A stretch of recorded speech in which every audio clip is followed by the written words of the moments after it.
Meus irmãos amados, a graça e a paz do Senhor Jesus.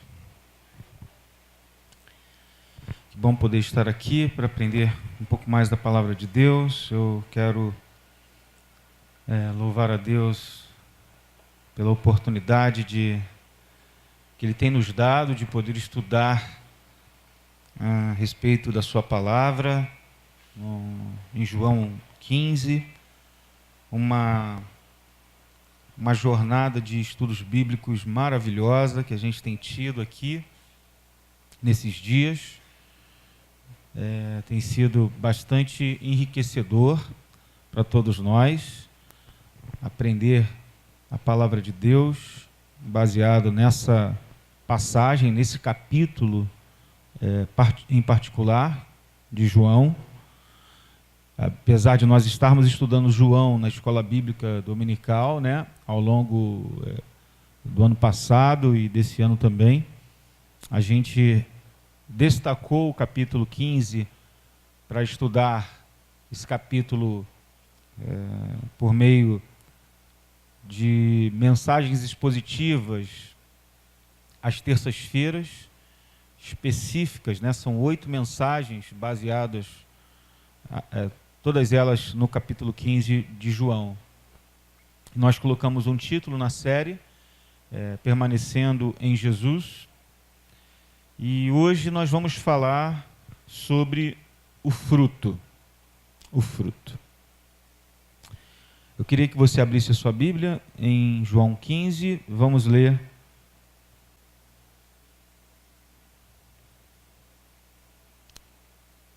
dois versículos de João 15.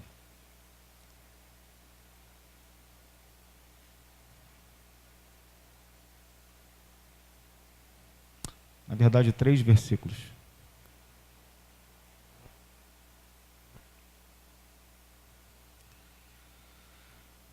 João 15, vamos ler os versos 2,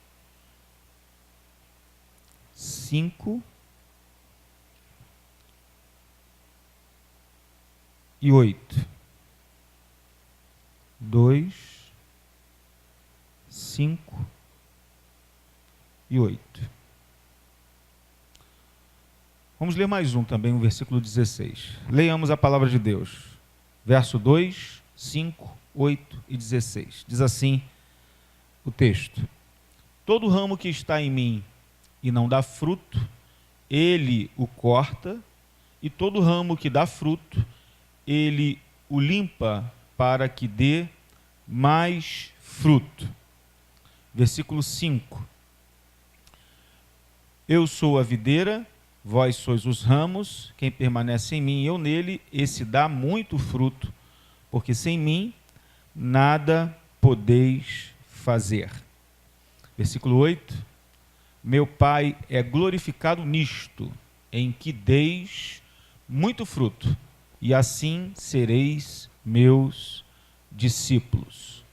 O versículo 16 diz assim: Não fostes vós que me escolhestes, pelo contrário, eu vos escolhi e vos designei a ir e dar fruto, e fruto que permaneça, a fim de que o Pai vos conceda tudo quanto lhe pedirdes em meu nome.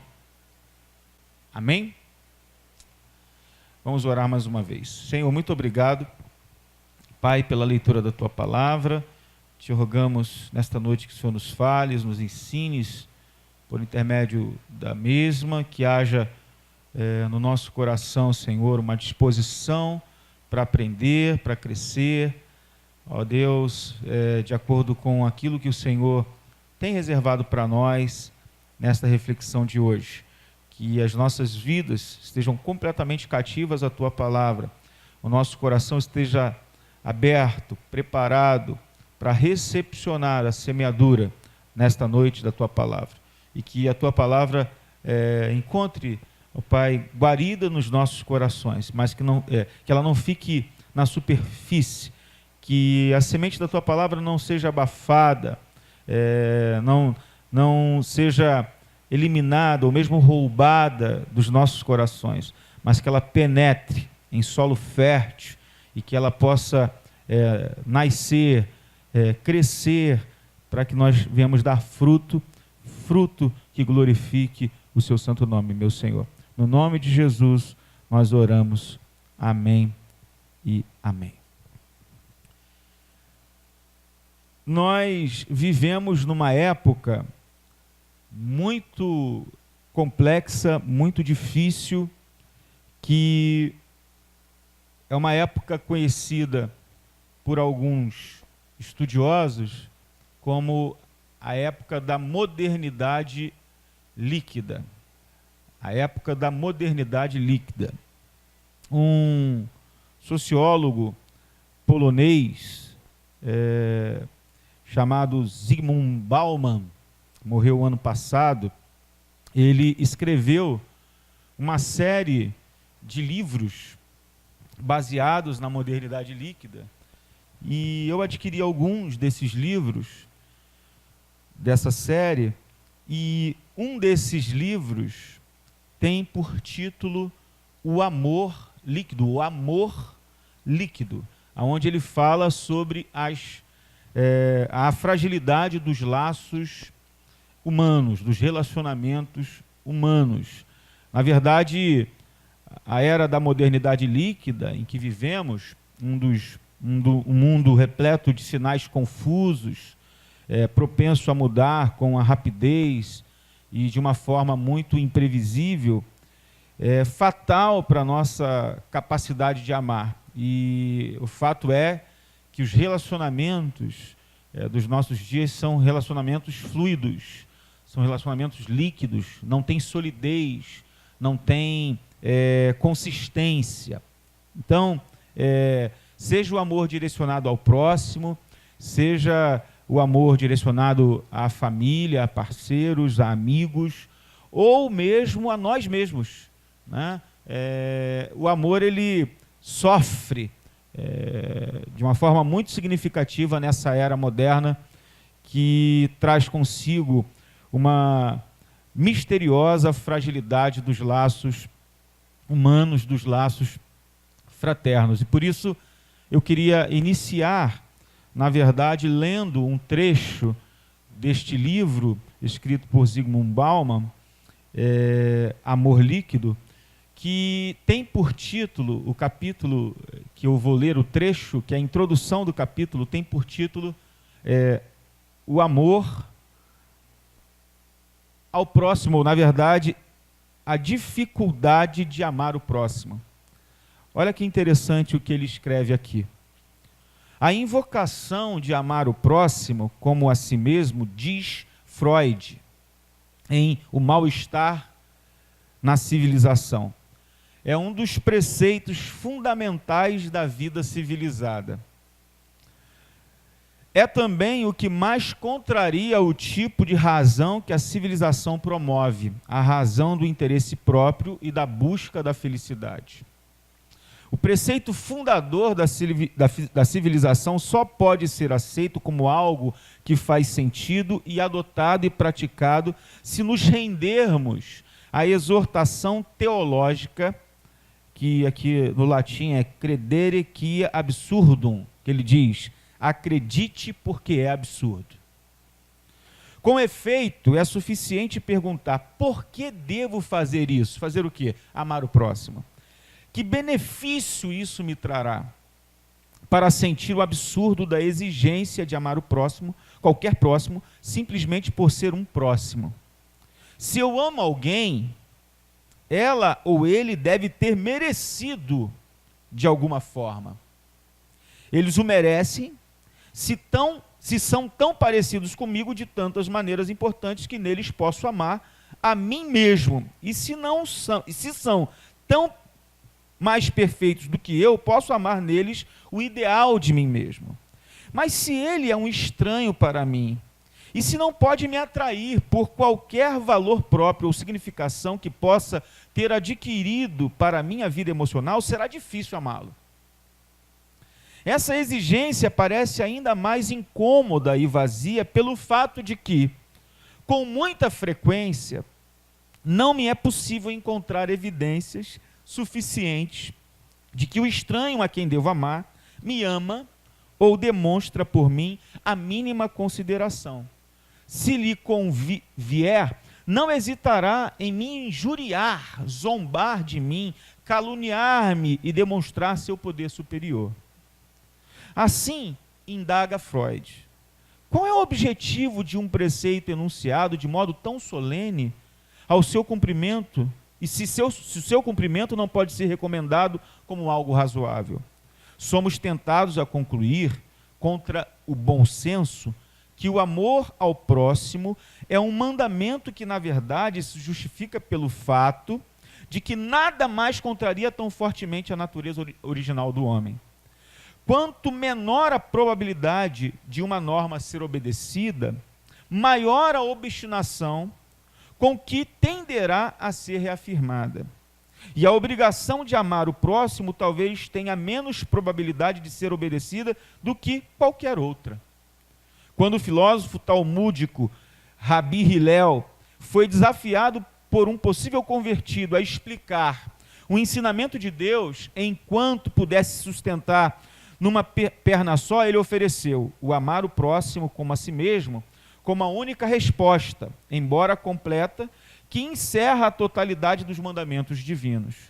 Aceitar esse preceito, disse Hillel, é um ato de fé, um ato decisivo, pelo qual o ser humano rompe a couraça dos impulsos, ímpetos e predileções naturais, assume uma posição que se afasta da natureza, que é contrária a esta e se torna o ser não natural, que, diferentemente das feras e na realidade dos anjos, como apontou Aristóteles, os seres humanos são. Concluindo, aceitar o preceito do amor ao próximo é o ato de origem da humanidade. Todas as outras rotinas da coabitação humana, assim como suas ordens pré-estabelecidas ou retrospectivamente descobertas, são apenas uma lista, sempre incompleta, de notas de rodapé a esse preceito. Se ele fosse ignorado ou abandonado, não haveria ninguém para fazer esta lista ou refletir sobre sua incompletude. Eu achei muito interessante essa introdução ao capítulo que tem por título Sobre a dificuldade de amar ao próximo, porque o Zygmunt Bauman ele coloca aqui de uma maneira muito transparente, citando Freud, citando Hillel, como que é difícil a gente colocar o mandamento de Deus em prática. Como que é difícil nós amarmos o nosso irmão, o nosso familiar, a pessoa que a gente tem contato, e mais difícil ainda a gente amar o nosso inimigo. Veja como que é difícil nós colocarmos em prática essas ordenanças do nosso Deus, do nosso Salvador. Mas eu queria que você pensasse comigo que eu li para vocês aqui 4 versículos, eu poderia ler mais versículos do capítulo 15 de João, que vão nos falar exatamente o seguinte: que o fruto que Deus espera de cada ramo da videira que está ali, que cada ramo da videira é exatamente o amor. O fruto que Deus espera de nós é o amor. E só existe uma forma de nós frutificarmos: se nós permanecermos na videira, ligados à videira.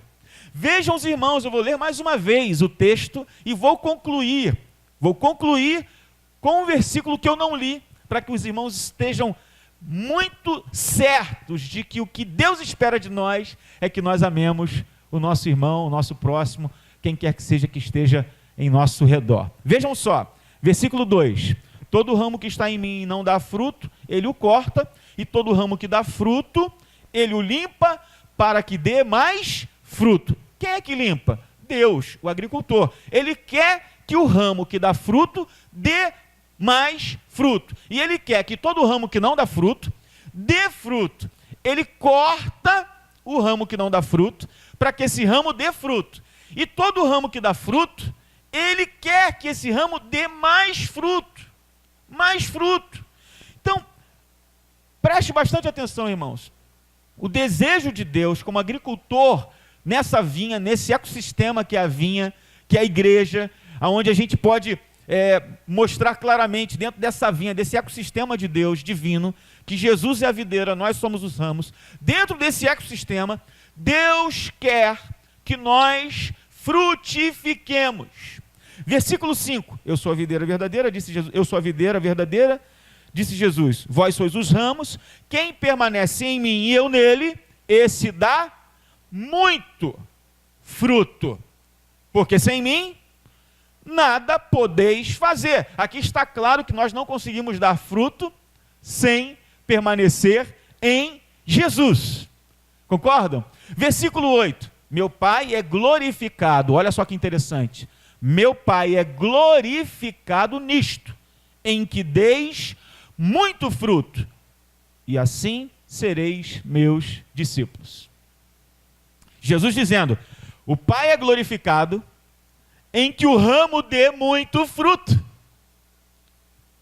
e assim sereis meus discípulos. Versículo 16, olha que interessante, foi o último que a gente leu. Não fostes vós que me escolhestes, pelo contrário, eu vos escolhi a vós, ou melhor, eu vos escolhi e vos designei a ir e dar fruto. E fruto que permaneça, a fim de que o Pai vos conceda tudo quanto lhe pedirdes em meu nome. Lemos até aqui. Então, olha só, o versículo 2 diz para a gente que todo ramo que não dá fruto, ele corta, e todo ramo que dá fruto, ele limpa para que dê mais fruto. O versículo 5 diz que Jesus é a videira, nós somos seus ramos. Se nós permanecermos em Jesus, nós damos muito fruto, porque sem Jesus nós não podemos fazer absolutamente nada, nós não podemos frutificar. O versículo 8 diz que Deus é glorificado nisto, em quê? Que nós frutifiquemos, porque quando a gente frutifica, a gente mostra que é discípulo de Jesus.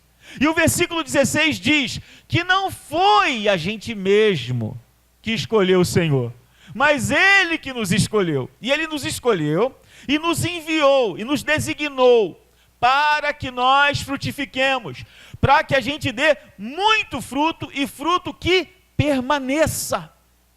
Agora veja o versículo 17, gente. Olha que interessante. Eu vos ordeno, amai-vos uns aos outros. Qual é o fruto? O amor. Você existe para amar. Eu existo para amar. Agora veja só como é que é complicado a nossa situação. Veja só como é complicada a vida humana. Veja só como é complicada a época que a gente vive. Veja só como é complicada a modernidade líquida que a gente está inserido. Como que há uma fragilidade na questão do amor, como que nós somos o tempo todo bombardeados por Satanás, por coisas deste mundo, por coisas da carne, por coisas do inferno, para que a gente não consiga frutificar. Veja só como é que é interessante. O pastor Carlos Macorde, ele no vídeo que vai falar sobre o fruto, ele vai citar uma experiência, né, que ele teve, e eu gostaria de reproduzir essa experiência aqui, parafraseando essa experiência. Depois você pode ver o vídeo na internet, tá? Imagine uma pessoa chegando até um conselheiro bíblico ou um pastor e o conselheiro, quando recebe essa pessoa no seu gabinete, no seu escritório, ou no lugar onde ele atende essa pessoa, ele chega para essa pessoa e diz assim para ela: minha filha, minha irmã, meu irmão, seja quem for a pessoa, conte-me um pouco da sua vida. Conte-me um pouco da sua história. E aí, quando ele faz essa pergunta e pede para essa pessoa dizer quem ela é, conte um pouco da sua história, fala para mim quem você é, como que é a sua vida, Aí ele para ouvir a pessoa e a pessoa começa a contar todas as tragédias que ela já viveu, todas as experiências amargas na vida que ela já teve, todas as dores que ela já enfrentou. E essa pessoa começa a falar todas as situações difíceis, tristezas, dificuldades, problemas, misérias, escassez, tudo que ela já viveu na vida, tudo, né? Aí ao final daquela fala, a mulher fala bastante, ou o rapaz fala bastante para o conselheiro, para o pastor, ao final o pastor chega para ela e fala assim, o conselheiro: meu querido, minha querida, eu pedi para que você falasse da sua vida, mas até agora, tudo que você falou foi na verdade da sua dor. Tudo que você falou foi na verdade das suas tragédias e dos seus sofrimentos. Tudo que você falou, na verdade, foi uma perspectiva de derrota. Será que para você, o conselheiro pergunta, a sua vida são as tragédias que você acabou de contar? Será que para você a sua vida é a sua dor? É o seu sofrimento? É a sua escassez? Será que você só tem isso para contar? Será que isso é a sua vida? Será que nisto se resume a sua história? Porque, irmãos, o que acontece é que essa pessoa que chegou até o pastor é uma pessoa crente. É uma pessoa que diz caminhar com Jesus. Acontece que essa pessoa que chegou para falar com o pastor, para pedir um conselho, é uma pessoa que diz ser discípulo de Jesus. Uma pessoa que frequenta os cultos, uma pessoa que é membro de uma comunidade de fé, uma pessoa que é batizada, uma pessoa que toma ceia, uma pessoa que cultua, uma pessoa que canta louvores, que lê a Bíblia de vez em quando. Só que essa pessoa que chega até o pastor e que conta toda essa história de derrota, é uma pessoa que diz ter Jesus habitando no seu coração.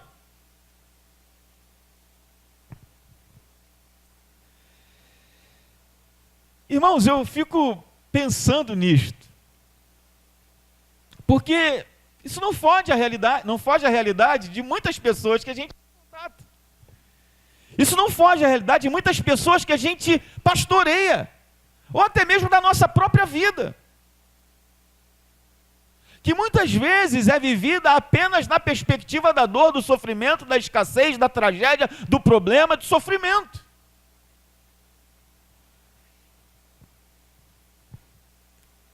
E aí esse pastor chega para a pessoa e diz assim: olha, eu não posso apagar o seu passado.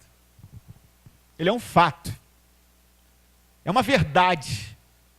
Aconteceu. Não pode ser negado. Eu não posso apagar aquilo que aconteceu. E isso não vai mudar. Aconteceu, ocorreu, está registrado na sua mente, no seu coração. É um fato. Mas uma coisa eu tenho que te dizer: a sua vida não precisa ficar presa a esse passado. A sua vida não precisa ficar presa a essa dor e a esse sofrimento. Nós não podemos mudar o passado, mas podemos mudar o paradigma da nossa vida. Podemos mudar o foco da nossa existência. Podemos virar a página. Os irmãos estão entendendo? O passado não se apaga, não se muda, mas a gente pode virar a página, a gente pode mudar o paradigma, a gente pode mudar o foco da nossa existência, da nossa história. E é exatamente isso que essa passagem que nós estamos lendo e esse estudo está nos ensinando. Não podemos fazer da tragédia ou da dor vivida a nossa vida. Isso não significa negar o que ocorreu, mas virar a página, mudar a perspectiva, mudar a dor. Minha dor não é a minha vida, Jesus é a minha vida, a videira é a minha vida, e é isso que eu preciso focar, é nele que eu preciso permanecer. Eu não posso permanecer na escassez, eu não posso permanecer no sofrimento, eu não posso permanecer na dor, eu não posso permanecer na tragédia, eu não posso permanecer naquilo que eu perdi, eu tenho que permanecer em Cristo.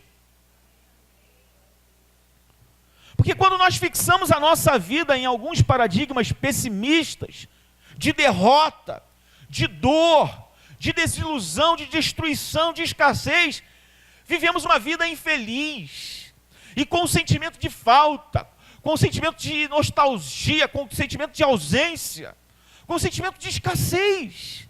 Mas se você é salvo em Jesus Cristo, sua vida não pode ser resumida a isso. Não, irmãos.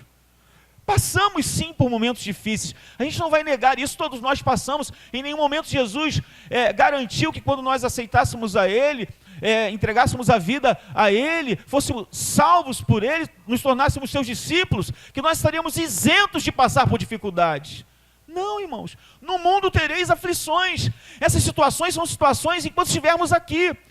No entanto, eu não preciso ficar preso a esses problemas. Eu não tenho que ficar com o meu foco, com a minha perspectiva presa à minha dor, ao meu sofrimento, à escassez que muitas vezes eu passo, aos momentos difíceis de aflição, de crise que eu passo na vida. Sabe por quê? Porque a minha vida pertence a Jesus, a minha vida é Jesus. A vida que eu vivo agora, eu vivo na presença de Jesus, Ele habita em mim.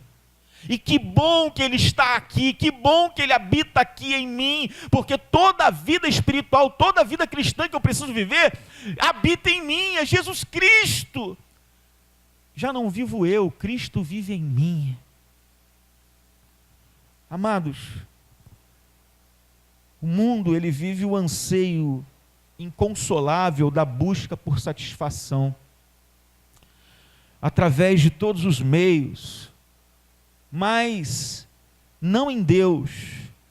O mundo busca satisfação nas férias, o mundo busca satisfação na comida, o mundo busca satisfação nas habilidades criativas, nas aventuras, no sexo, nas drogas, no rock and roll, no álcool, nas drogas alucinógenas, nos esportes, na profissão, na carreira, dentre muitas outras coisas.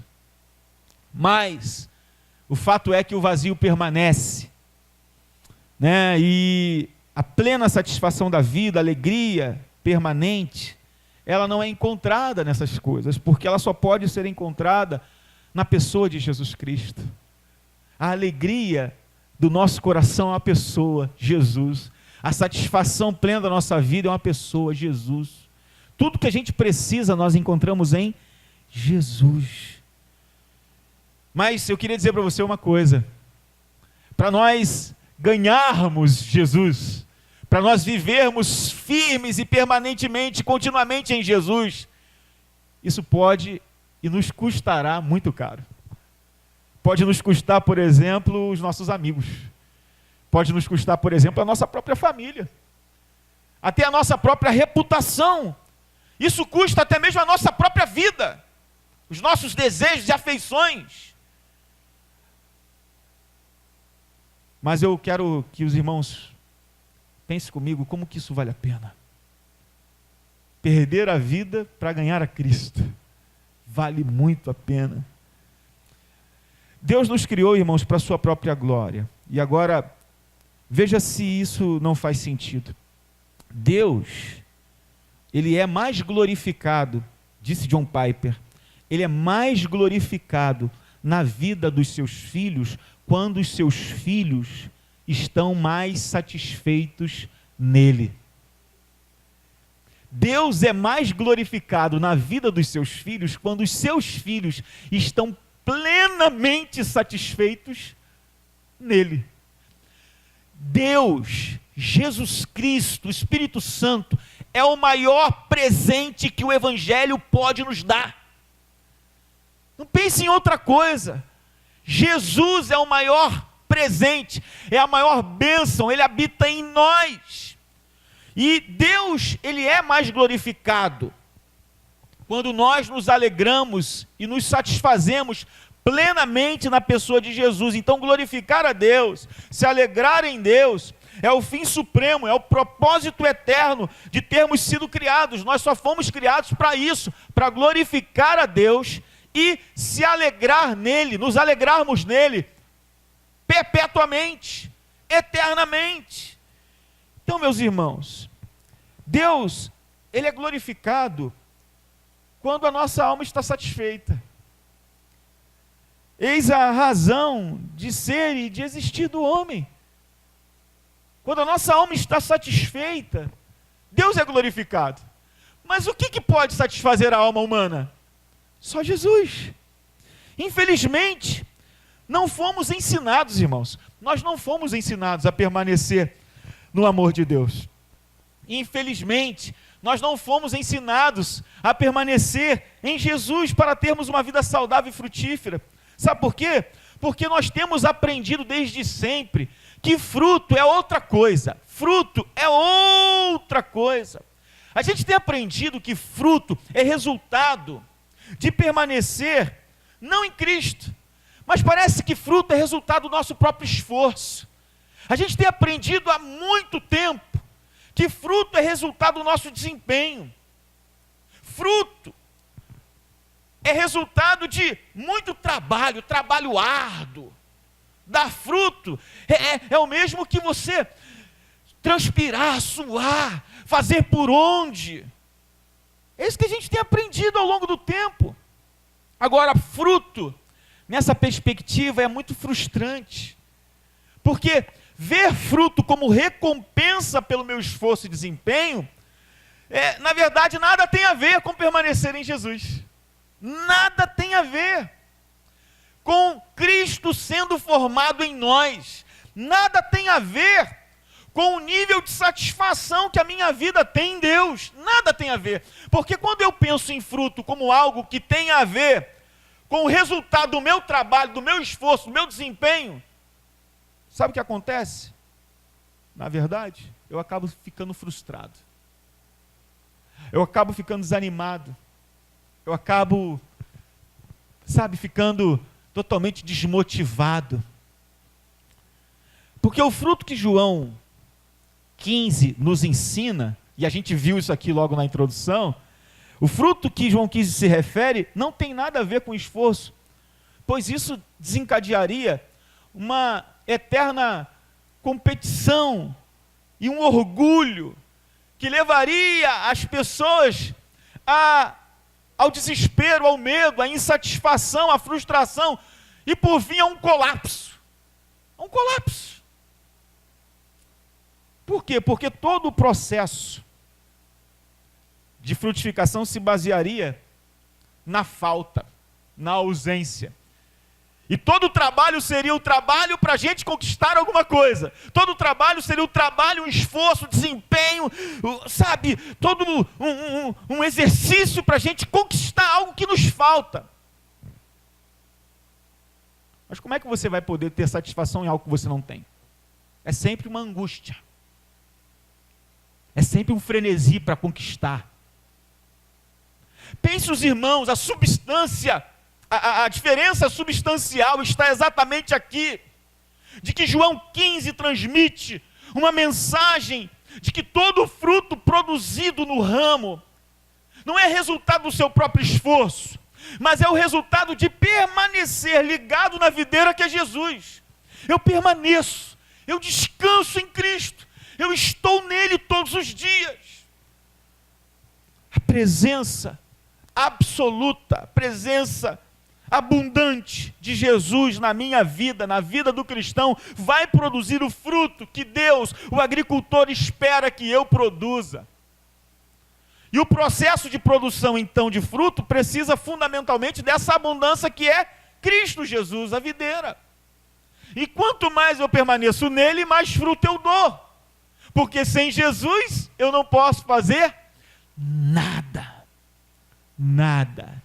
e nada. E nesse processo ele não é um coadjuvante, gente. Nesse processo ele não é alguém que chega para você e fala assim, vai lá, faz, Felipe, vai, continua, vai, você consegue. Não, nesse processo ele é a videira que traz para a gente a seiva, que dá o fruto. É ele aquele em quem a gente permanece, de quem a gente depende para frutificar. Ele não espera de você, Deus não espera de você um fruto se você estiver ausente de Jesus, irmãos. O fruto ele é produzido pelo próprio Cristo habitando em você, e você permanecendo nele todos os dias, continuamente, 24 horas por dia, 7 dias por semana. Quando você continua em Cristo, permanece em Cristo, você dá fruto para a glória de Deus. O que estamos querendo dizer, irmãos, é que todo fruto bom produzido na vida de um cristão, que é o ramo da videira, é fruto gerado por satisfação interior na vida do ramo. Isso é uma relação maravilhosa, irmãos, porque Jesus é a videira e nós somos seus ramos. A primeira coisa que acontece, na verdade, é a satisfação do ramo na videira. Essa seiva que satisfaz o ramo, que traz vida, que traz entusiasmo, que traz incentivo, que traz potencialidade, que traz vitalidade, que traz produtividade, que traz prosperidade. É isso que faz com que o ramo produza.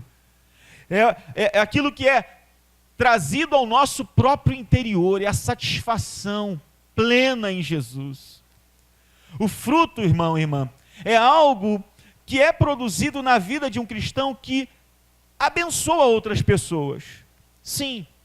Mas antes de qualquer coisa, o fruto é um milagre da generosidade de Deus e do amor de Deus na vida do ramo, e depois canalizado pela vida do ramo a outras pessoas, para a glória de Deus. Então vejam os irmãos, antes desse fruto ser produzido, Deus traz satisfação à nossa alma por meio de Jesus Cristo. Só pode dar fruto o ramo que se satisfaz diariamente na videira. Não tem como a gente dar fruto sem a gente se satisfazer na videira. E essa é a intenção, esse é o plano, esse é o desejo do agricultor. Na verdade, irmãos, o mundo, as pessoas em nosso redor, os nossos parentes, os nossos amigos, eles precisam se alimentar do fruto que é produzido em nós. E que fruto é esse? O amor. Por isso é que Deus mantém constantemente, permanentemente a presença de Jesus na vida do crente, na vida da igreja, para que a igreja e o crente dê muito fruto. Porque sem Jesus, a gente não pode fazer nada. E é interessante, irmãos, porque tem pessoas que confundem o fruto com a salvação. Por exemplo, se você falar com alguém sobre a sua igreja, um pastor que está em um determinado lugar a respeito da sua igreja, você vai perguntar para ele, e aí, a igreja tem dado muito fruto? As pessoas também têm dado muito fruto? Qual o fruto que a gente está pensando? Que fruto que a gente está pensando? Na multiplicação das pessoas, pessoas sendo salvas, pessoas sendo libertas. A gente acha que o fruto é isso. Pode até ser que no final isso aconteça, mas na verdade o fruto que é produzido no ramo não é a salvação, porque a salvação é produzida na pessoa de Jesus. Então, enquanto a salvação é o fruto que apenas Jesus produz, por sua morte na cruz, o amor, que é resultado da salvação, é produzido e reproduzido por Deus através da vida dos discípulos de Jesus que permanecem em Jesus. Ou seja, Deus torna visível, Deus torna acessível o amor de Jesus Cristo ao mundo por meio dos seus discípulos. Deus torna disponível o amor de Jesus pela vida de cada um discípulo de Jesus. Por isso que Jesus disse aqui no versículo número 8, no versículo de número 8 ele diz assim: meu Pai é glorificado nisto, em que deis muito fruto, e assim sereis meus discípulos. Por quê? Porque Jesus, ele nos salva, para quê? Para a gente amar. E quando a gente ama, a gente está produzindo fruto e mostrando o quanto somos discípulos de Jesus. Então, só uma maneira de a gente mostrar o verdadeiro discipulado de Cristo na vida pessoal, quando nós amamos as pessoas. Quando a gente produz e reproduz o amor de Cristo à vida das pessoas. Na verdade, os atributos de Deus são manifestados às pessoas por meio do amor e das boas obras, que são, na verdade, as obras do Espírito Santo. A gente costuma dizer que o fruto do Espírito é o caráter de Cristo revelado na vida do cristão através do Espírito. O Espírito Santo produz em nós o fruto, que é o caráter de Cristo, revelado na nossa vida, para que outras pessoas desfrutem desse fruto. A gente tem falado assim, aqui reiteradamente, que o fruto que Deus faz nascer na vida do cristão, como ramo da videira, esse fruto não é desfrutado por ele. O fruto é desfrutado por outras pessoas, porque a árvore não come do próprio fruto que produz. O fruto é gerado para que outras pessoas sejam beneficiadas. Então, quando o mundo vê na vida do cristão o fruto do Espírito, eles experimentam um vislumbre da perfeição, da beleza e do amor de Jesus Cristo. E quando isso não acontece, infelizmente, o contrário que acontece. Quando as pessoas veem o amor de Jesus através da vida das pessoas que servem a Ele, o que acontece? Eles experimentam, eles passam a pensar corretamente sobre essa fonte abundante de satisfação e alegria que é Jesus e, consequentemente, eles glorificam a Deus. Foi exatamente por isso que Jesus falou em Mateus 5,16 o seguinte: assim, olha o que Jesus disse aos seus discípulos: assim brilhe a luz de vocês diante dos homens, para que vejam as vossas boas obras e glorifiquem ao vosso Pai que está nos céus. Jesus quer que a gente brilhe, que a gente ame, que a gente produza boas obras a fim de que Deus seja glorificado. Veja que tudo está muito bem alinhado.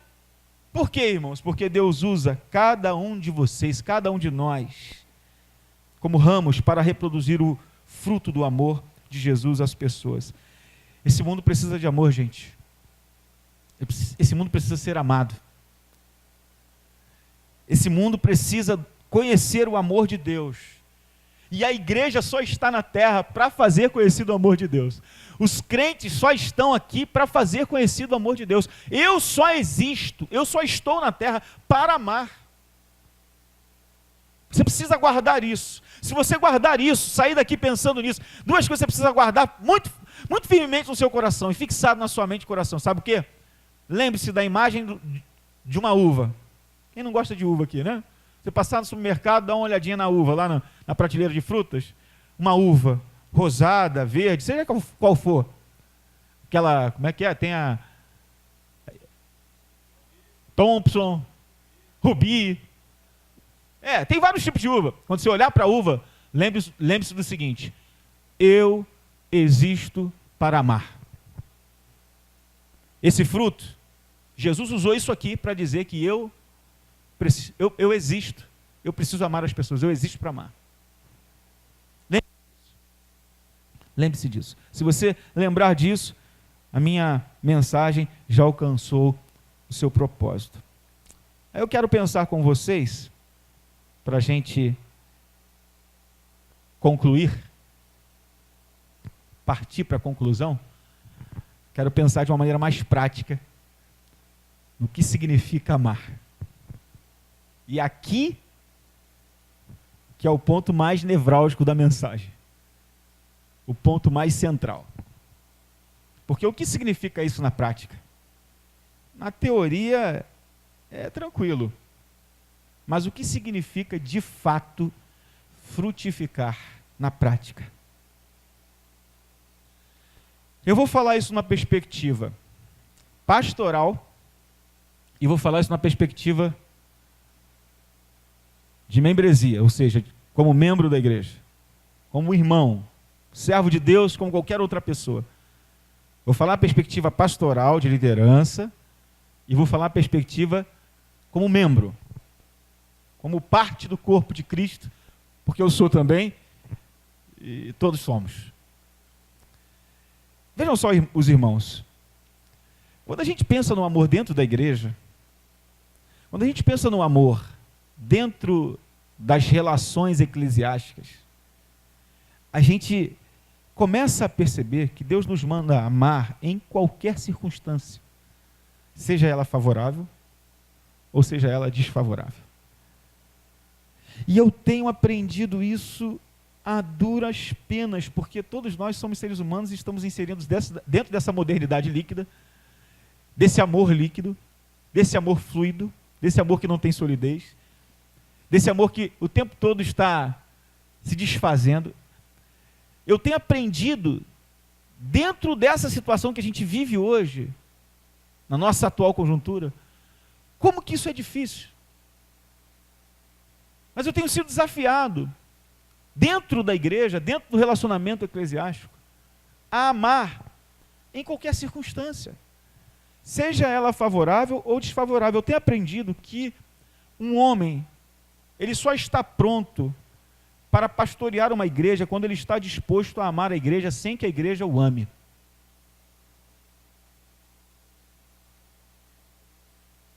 Eu tenho aprendido que uma pessoa só está pronta para liderar qualquer ministério da igreja quando ela está disposta a amar seus liderados, mesmo que seus liderados não o amem. Por que pastores ficam o tempo todo trocando de igreja? Não param em igreja. Por que igrejas ficam o tempo todo trocando seus pastores? Não aguentam seus pastores. Sabe por quê? Falta o fruto. Falta o fruto. Há uma tendência muito comum de pastores perderem a capacidade de amar as suas ovelhas e as ovelhas perderem a capacidade de amar os seus pastores. Então, dentro da igreja, eu percebo que só é possível haver unidade, harmonia crescentes, se nós formos pessoas capazes de permanecer em Jesus Cristo e amar, seja em qualquer situação, porque, irmãos, nós estamos o tempo todo sendo desafiados a não amar alguém, a deixar de amar uma pessoa, porque a gente espera que a outra corresponda, que o outro nos ame também, e às vezes isso não acontece, por vezes isso não acontece, e a gente tem que continuar amando a pessoa que nos odeia. Isso é muito difícil. Eu estou falando isso porque eu tenho aprendido a duras penas o quanto que isso é difícil. Você sorrir, você cuidar, você abraçar, você visitar, você se importar e você amar a quem não ama você, a quem não se importa com você, a quem não ora por você, a quem não cuida de você, a quem não te visita, a quem não liga para você. Isso é muito difícil. Porque a nossa tendência natural é, como eu li aqui no livro do Bauman, eu vou amar só quem merece ser amado. Não é assim? Não é assim, irmãos? Aquela pessoa não me ama. Então por que eu tenho que amar essa pessoa? Observe os irmãos. Mas Jesus disse que nós temos que amar. Eu pergunto, Jesus amou quem o amava? Não. Quando eu penso nessa relação, eu penso em quem Jesus amou. Jesus amou e conviveu em amor com pessoas que iriam o trair e o traíram, com pessoas que iam o negar e o negaram, com pessoas que o abandonaram e o abandonaram. E mesmo assim, ele continuou amando. E quando ele chama alguém e vocaciona alguém para um ministério, sabe o que ele faz? Ele chama essa pessoa para perto e faz 3 perguntas importantes para ela. Sabe quais são? Primeira pergunta: você me ama? Segunda pergunta: você me ama? Terceira pergunta: você me ama de verdade? E aí ele diz para a pessoa: Pedro, pastoreia minhas ovelhas, pastoreia os meus cordeirinhos, pastoreia as minhas ovelhas. Sabe o que Jesus estava dizendo? Sabe o que Jesus estava fazendo Pedro refletir? Sabe o que Jesus estava fazendo com o líder que daria continuidade ao ministério de Jesus dentro do colegiado apostólico? Você vai amar quem vai te negar. Você vai amar quem não vai te honrar. Você vai amar quem vai te trair. Você vai amar quem vai te abandonar. Mas é óbvio, irmãos, que dentro do universo de pessoas que a gente pastoreia, que a gente lidera, tem muita gente que nos ama. E amar quem nos ama é fácil. Eu amo porque você me ama. E nós nos amamos. É fácil. O difícil é amar quem não te ama. Os irmãos estão entendendo? E o mandamento não é para você amar quem te ama apenas. O mandamento é para você amar a todos. Todos. Viu como é que é difícil? Isso acontece dentro do relacionamento eclesiástico pastor e igreja, igreja-pastor, entre os próprios irmãos, acontece isso também.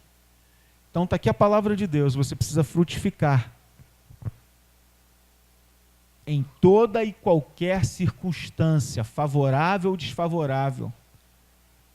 Nós temos que amar porque nós fomos chamados por Deus para amar. Amar quem não nos ama.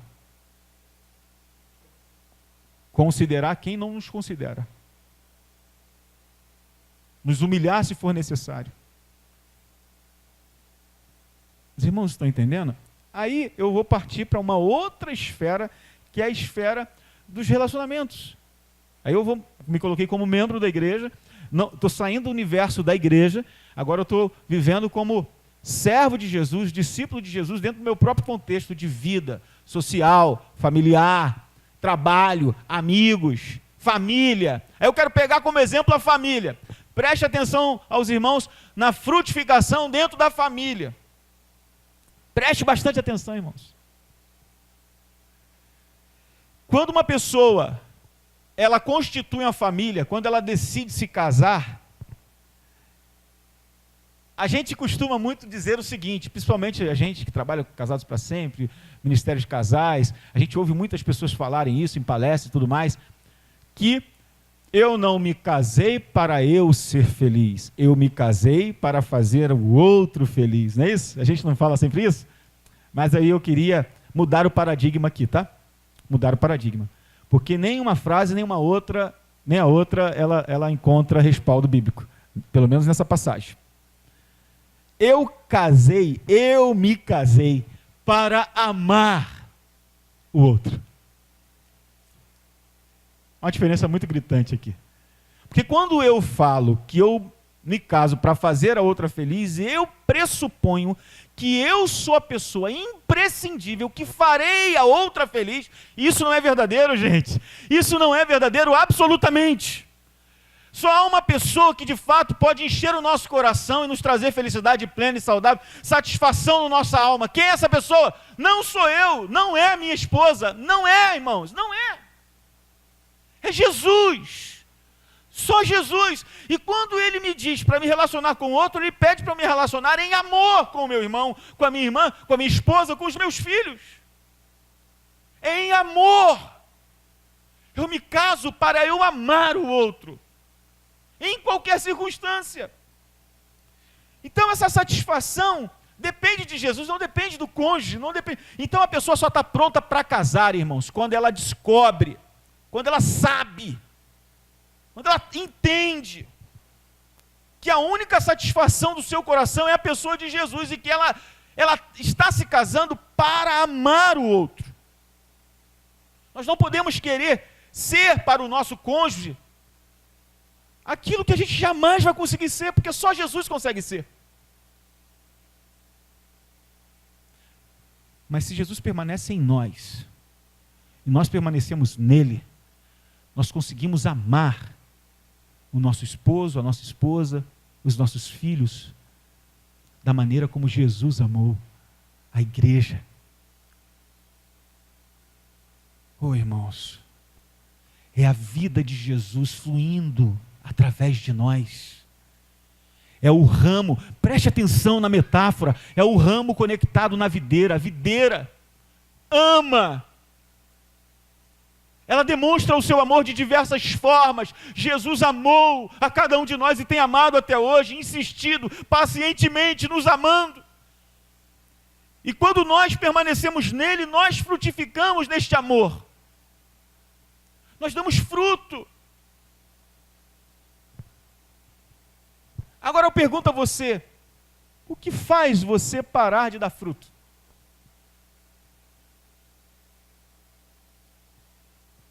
O que faz você parar de amar?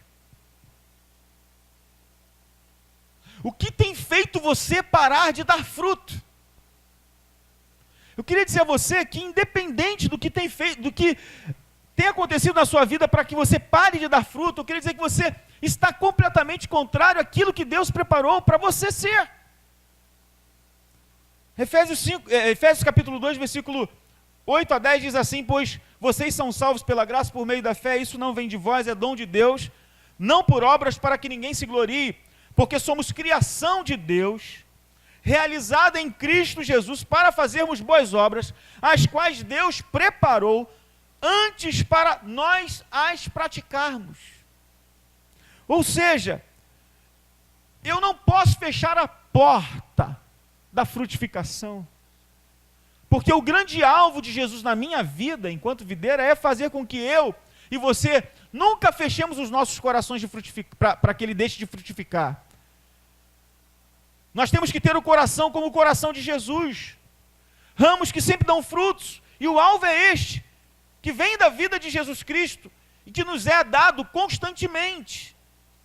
E o fruto, ele é descrito em Lucas capítulo 26, versículo 27 a 28. Mas eu digo a vocês que estão me ouvindo, amem os seus inimigos, façam o bem aos que os odeiam, abençoem os que os amaldiçoam, ore por aqueles que os maltratam. Irmãos, se esse é o mandamento, se esse é o desejo de Jesus para nós, imagine para com aqueles que estão fazendo parte do nosso convívio diário.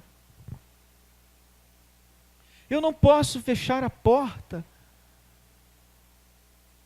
do amor.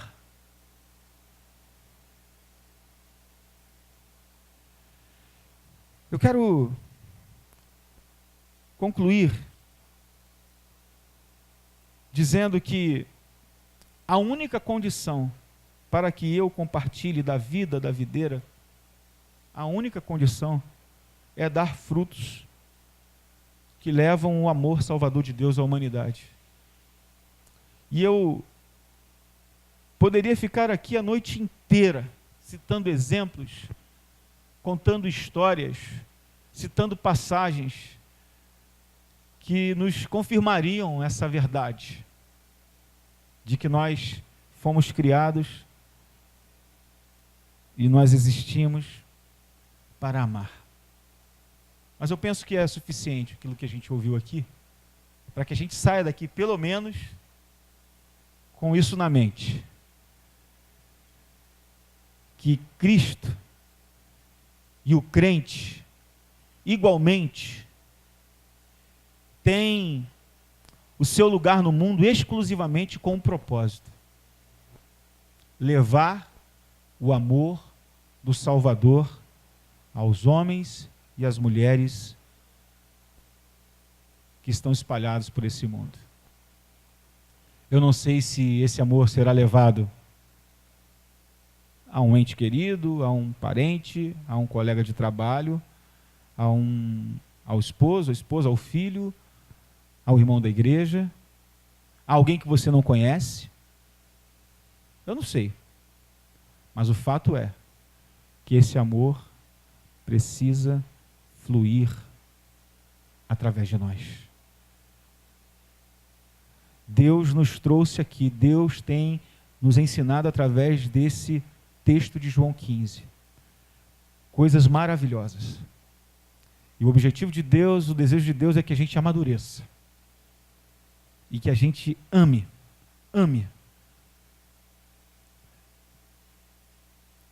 Todo doente, irmãos, é aquele que não ama. E toda doença é a falta de amor. Pode ter certeza disso. Todo doente é aquele que não ama.